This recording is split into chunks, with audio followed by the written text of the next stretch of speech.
Everyone has a story, but our next guest has one that is both horrifying and heartbreaking. Gypsy Rose Blanchard went to prison after pleading guilty to second-degree murder, the murder of her mother. And throughout her childhood and beyond, Gypsy's mother would tell people her daughter suffered from a string of illnesses and disorders, going so far as to do things that included making her use a wheelchair, a feeding tube, get multiple unnecessary surgeries, and take medication she didn't need. Years of physical, mental, and medical abuse led to Gypsy convincing a man she met online to kill her mother.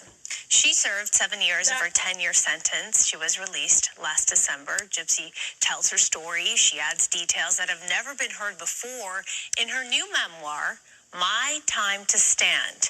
And Gypsy joins us this morning. Thank you for being here. Thank you for having me. You're pregnant, by the way, so congratulations on your pregnancy. Thank you. You're having a little girl, you said? I'm having a girl, yes. Do you have a name yet? We haven't picked out a name yet, but we have a lot of options. It's interesting, right, when you are in the process of becoming a parent, how you will find how that will change you as a person. And going through the experience you've gone through, how do you think you're prepared to step into that role? Well, thankfully, I have a wonderful support system. I have a wonderful family and friends who support me through this journey. So I have lots of feedback from them and just a lot of support from them. So that helps me a lot. And your story has been well documented, and a lot of people have been following your journey and everything that happened. But what do you want people to know and take away from this memoir? I really just want them to read this memoir and realize that it doesn't matter what you have been through in your life.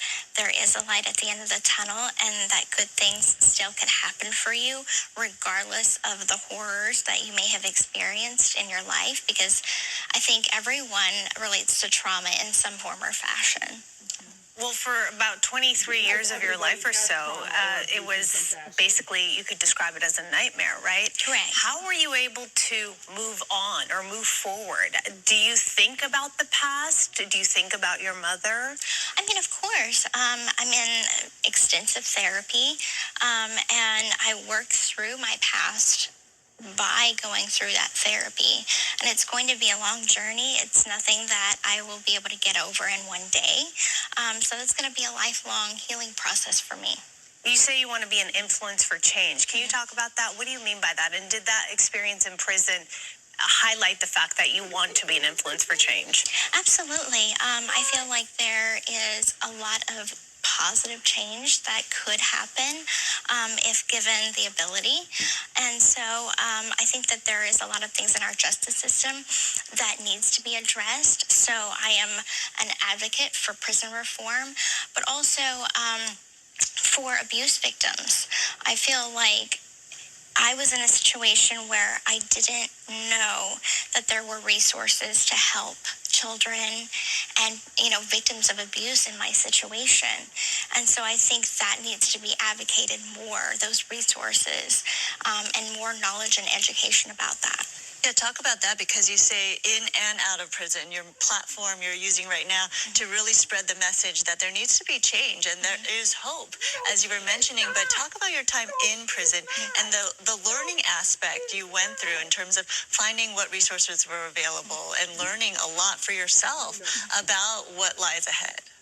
Of course, there are resources that are within the prison system, but getting those resources are actually quite difficult. And so I think that there needs to be very, very specific things that are laid out, because it is very difficult for incarcerated individuals to get the extensive mental health therapy that they would require. So there needs to be more advocacy on that.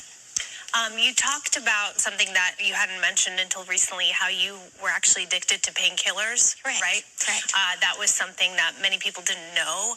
I was wondering, at the time that the murder of your mother happened, were you under the influence of the painkillers? Were you high? Did that influence what occurred that night?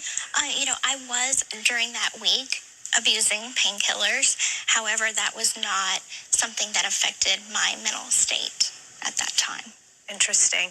It's fascinating to me that for so many years, you went along with this fabricated story, right? And I guess I have a hard time understanding how when you would go visit doctors, because you did extensively, how those doctors were unable to see the truth, that you actually could walk, that you didn't need a feeding tube, that you didn't need these drugs you were given. I mean, it's just baffling to me. How was someone out there not saying, wait a minute, she doesn't need any of this stuff. This is all a lie. I know. The level of deception that my mother had over these doctors was so extensive and so severe that these doctors would ignore test results coming back normal and things like this, things that should have been red flags. And unfortunately, I was one of the individuals of many that fall through the cracks. So do you find those doctors in any way responsible for carrying on and allowing your mother then in a way to carry on this lie? You know, I kind of chalk that up to human error. I think we all want to believe the good in people. So, you know, I struggle with that. It is something that, yes, I do feel like they should be held accountable in ways.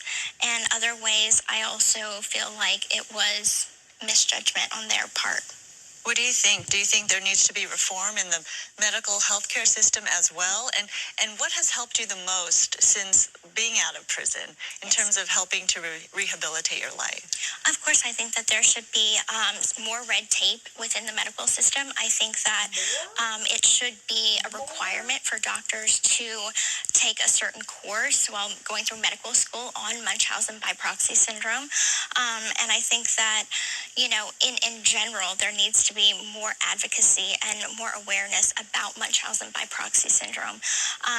And yes, I have an amazing support system that gets me through all of this.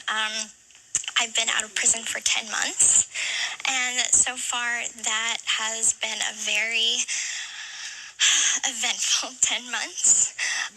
So the support system that I have has been my inspiration for continuing to push on and go beyond my means of just being an average person, and hopefully can move on into being a voice for change.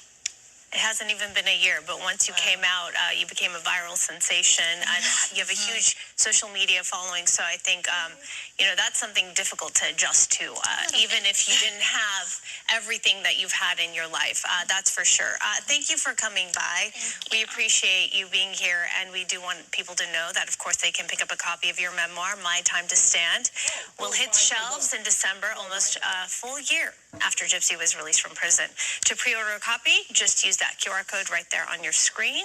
We're going to take a break. What she was thinking in the other room, listening to her mother screaming sometimes. I didn't think anything.